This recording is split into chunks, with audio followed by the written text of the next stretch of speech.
Good morning po sa inyo lahat. Isa pang muli yugto na ating daily Bible blessings. Pamagat po na ating aralin ngayong umaga ay ang tamis at ang pagod. Ang tamis at ang pagod. Para po sa akin, meron pong dalawang aspeto ng pag-aasawa o marriage na napakahalaga.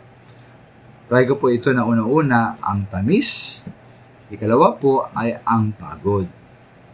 Yung tamis po ay ang aspeto ng pagkasama bilang mag-asawa na ating po kitang-kita kapag sila ay bagong kasal o nasa honeymoon stage pa lang.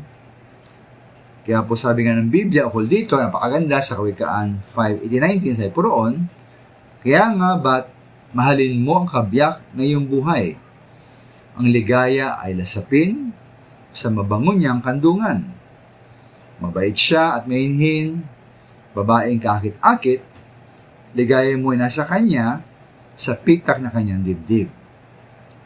Ngunit maminamahal, ang tamis po sa pagkasama ng mag-asawa, hindi lamang sa pagiging malapit sa physical na aspeto, ito rin po ay naroon sa kanilang matamis na panalita at pagkipag-usap at sa simple at makaraniwang kilos at galaw na nagpapahayag ng pag-ibig, pagpapahalaga, at pagpaparangal sa kanilang sariling asawa.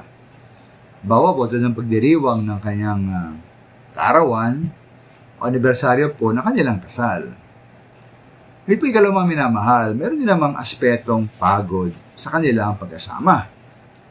Ito po halimbawa ay pag-aasikaso ukol sa panarati o budget ng pamilya o pagbayad ng mga gastusin at bills, pag-alaga at pagpapalaki ng mga anak, kasama kanilang pag-aaral, ang pag-iingat sa kalusugan ng bawat miyembro ng pamilya.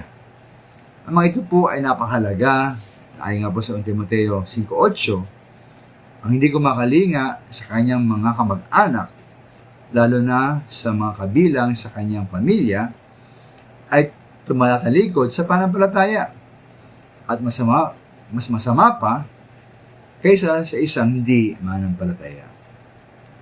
Yung mga minahal, nawa po sa ating iglesia ay maging maganda pagkasama po ng mga mag-asawa.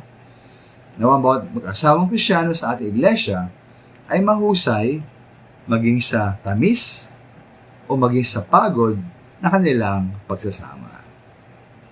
Maraming salamat po.